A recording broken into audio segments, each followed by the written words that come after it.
Hi, my name is Crystal Oliveria, and I'm the Career Conversationalist. Thank you for joining me today.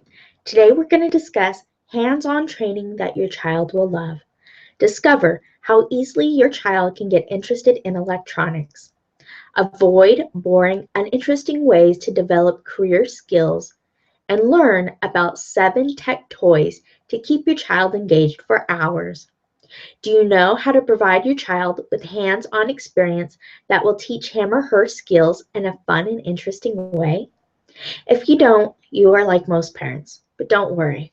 By the time we are done, you will know exactly how to be the cool parent that provides your child with cool tech toys that provide your child with a real opportunity to understand electronics. Before I show you how to get your child easily interested in electronics, I want to explain the importance of the hands-on experience. Learning things in school and not applying them to real-world scenarios leaves your child feeling vulnerable. Your child doesn't fully grasp what he or she is learning and how to apply it. Your child will doubt his or her academic ability because he or she will not fully understand how to use the acquired knowledge unless answering questions on a test. For example, in my 7th grade math class, I was learning about the degrees of angles. The subject was abstract and I didn't understand it. However, I realized that I wasn't the only one who didn't understand. Our class project was to etch an image onto a rectangular mirror and make a wood frame for the mirror. In order to make a frame, you need to cut 2 pieces of wood at 45-degree angles so the 2 pieces fit together to create a 90-degree angle or the corner of a frame. I realized I wasn't the only student who didn't understand degrees and angles when I overheard the following conversation between a classmate and the woodshop teacher, who also happened to be our math teacher. Student: the pieces of my frame are not fitting together properly. Can you help me? Teacher: sure. You need to cut each piece of wood at 45-degree angle. It looks like you cut this one at a 43-degree angle. Student: so? Teacher: so you have to cut each piece at 45 degrees or this will not fit and work together. Student: so I'm off by 2 degrees. Why doesn't this fit? Teacher: because a 45-degree angle plus a 45-degree angle equals a 90-degree angle. Student: I still don't get it. Teacher: what don't you get? Student: so on a math test, I scored 98 on a test, and I'm off by 2. I still did a great job on the math test. Teacher: you are talking about 2% and I am talking about 2 degrees. These are different forms of measurement. The sad part of the story is that most of my classmates agreed with the student. I had many smart classmates, but most of us seemed to struggle when we were required to use our knowledge. That is why I believe when your child learns and does not have the corresponding hands-on experience, your child is highly likely to not fully understand what he or she has learned. Even worse, when your child applies his or her knowledge to real-world situations, your child will become more confused. That is why I'm a big believer in hands-on learning. I find it is sad that so many schools have had to cut the wood shop out of their budgets. If schools were to bring back this type of hands-on learning to classrooms, I think the modernized version of woodshop would be electronic shop. Discover how easily you can get your child interested in electronics. The easiest way to get your child interested in electronics is to buy him or her cool electronic toys, not educational supplementation material for him or her to do in addition to his or her homework, although that's what it really is. Avoid boring, uninteresting ways to develop career skills. When your child reads a lot but does not have a lot of hands-on experience, your child develops the opinion that reading is boring. After a while, regardless of what your child reads, it's all categorized as boring. The good news is electronics cannot be learned solely by reading. Electronics requires hands-on training. A basic electronic skills involve soldering. Think circuit board where metal pieces need to be connected with glue. Solder is a filler metal with a lower melting point that is melted on top of the two pieces that need to be connected. For a better understanding of soldering, the circuit specialists provide a less than 3-minute video on Soldering 101, an intro to basic soldering. Learn about 7 tech toys to keep your child engaged for hours. These tech toys can be bought from a variety of stores like Fry's Electronics and different websites. These toys and a basic soldering kit can be bought all from the same site. For your convenience, on this blog post, each item has a link to the Volman online store. Okay, here we go. Tech toy number 1. It is the flashing LED Sweetheart Kit, skill level 1. There is a 5-second video on the blog showing the lights flashing and the patterns. Your child will also need a 9-volt battery for this project. There's a YouTube video tutorial for assembling the Sweetheart Kit with an intro of 6 minutes and 50 seconds. Additional videos follow for further step-by-step instructions. Okay, tech toy number 2. 3D Christmas Tree Kit, skill level number 1. There is a 10-second video on the blog showing the lights of the Christmas tree that light up. Your child will also need a 9-volt battery for this project. There is a YouTube video tutorial for assembling the 3D Christmas kit. Okay, moving on to tech toy number 3. Crawling microbug or crab, skill level 2. There's a 1-minute and 22-second video on the blog showing this toy and how it works. Your child will need 2 standard AAA batteries, 1.5 volts. All right, moving on to tech toy number 4. Okay, so lights isn't the only fun thing that your child can play with. Let's not forget about sound. Electronic cricket, skill level 2. There's a short 1-minute and 50-second video on the blog explaining about this toy and how it works. Basically, when the gadget is exposed to light, there's no sound. But when there is no light, then it's like real crickets when they come out and they start chirping. As the gadget's brought into the light, the chirping slows down and eventually stops. For this project, your child will also need a 9-volt battery. Frequently asked questions. What if my child makes a mistake soldering?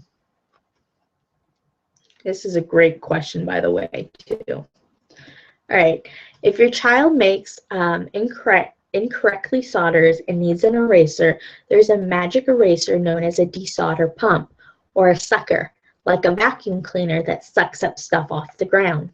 To see how this works, check out the 1-minute and 90-second video of soldering techniques, desolder pump, how to desolder using a solder pump. Frequently asked questions. What tools does my child need to get started? This is also another really great question. To play with these toys, your child will need some basic equipment. And this soldering kit includes a soldering iron of 25 watts, a soldering iron stand to hold the soldering iron, a magic eraser, which is the desoldering pump, and number 4, a solder, the metal that is melted that acts like the glue. And in the picture on the screen, if you're watching the video, you can go ahead and see all these 4 items. If you're listening to the audio, I'd recommend checking out the actual blog post. This way you can click on all these links and watch all the videos and gain a better understanding of everything that I'm talking about. And so also on top of this, your child's going to need some wire cutters. Okay, going back to electronic toys. So this is where it gets really fun. Electronic toys can also include robotic toys. While these require a larger investment, most children have an easier time understanding how robotic skills are needed compared to electrical engineering. The reason is, when you are stuck in traffic because of road construction, your child sees robotic machines being used to construct the road. Your child does not see the electronic components inside the machines being used. Also, robotics require more sophistication because it is a mechanical engineering, electrical engineering, and computer science, which includes programming. The level of skill and complexity increases cost. Therefore, I recommend you start your child by learning the basics of electrical before moving up to more sophisticated and expensive toys, such as the ones I'm about to discuss. So tech toy number 5, two-legged Allbot, RV204. Also on the blog, there is a link to detailed step-by-step instructions with lots of pictures. And to see this robot in action, there's also a video that starts at the 20-second mark. Okay, moving on to tech toy number 6. This one's really fun. The four-legged Allbot, VR408. Detailed step-by-step instructions with lots of pictures are also on the site. There's a link so you can connect to it directly. There's also a really cool 3-minute and 41-second video that shows what this robot is capable of. Also, this tech toy comes with a smartphone IR transmitter. This means your child's smartphone or tablet can be a remote controller. All right, and tech toy number 7. Add more legs for more fun. Adding legs is an example of experimenting with robotic upgrades. This also increases the challenge of learning to program with the robot with smooth moves on the dance floor. Again, go check out the video. It's really cool. All right, the two joint and 3-joint leg can be bought and added to either the two-legged Allbot or the four-legged Allbot. And in the video, you see it has 6. So you can see how the cost adds up when you start buying multiple components. But for further challenges, your child can also use a 3D printer to print new parts for his or her toys. The Allbot parts are open source, so your child can print more parts and or build their own. As you can see, toys vary in level of sophistication from easy to complex. So that's why prices tend to fluctuate. I recommend starting your child out with the easier levels because as your child's skills grow, so will your child's confidence level. If you buy toys that are too sophisticated, your child may feel as if he or she is not smart enough to figure it out. Rather than set your child up for failure, set your child up for success by helping him or her master the entry-level skills of the electrical world by learning how to solder. Go buy some electrical toys for your child now. You owe it to your child to help him or her have a fundamental education in the world by being run by electronics and computers. Bonus, blog post by Software and Sawdust called Birthday Badges. This is what happens when a father gets involved in planning his 6-year-old son's birthday party. My wife, aka social partner, told me we were having a circus-themed party with lots of different game stations, ring tossing, face painting, balloon artists, clowns, etc., and asked what I wanted to do. The first thing that came to mind was a soldering session.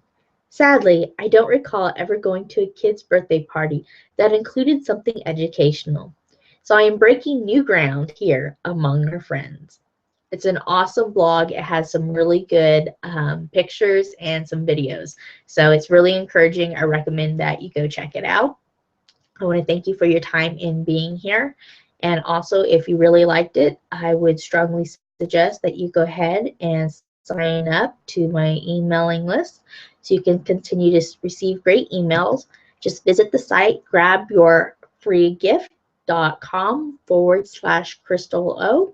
I send out a blog post every single week, as well as an inspirational quote and occasional bonuses. I highly encourage that you sign up for the emails because you can create a folder with !career conversationalist. This way, when you get a blog post that you really want to come back to or share, or it just really speaks to the particular major or area that your child is interested in, you know exactly how to easily reconnect with it, and you have it on the go with you when you're out and about and maybe you're in line and you have some time to reread it or share it with a friend. It's there for easy access. I also do want to take a moment to thank Google and some other people, other companies, products that have helped make this possible. Google has created some wonderful technologies such as Hangouts, which is the platform where this is being recorded. And if you are not able to catch the live show, then it will be up on YouTube for you to easily access. So thank you very much, Google. I really appreciate all that you're doing to help people like me change the world. Thank you again for your time, and I'll look forward to our paths crossing soon. Take care.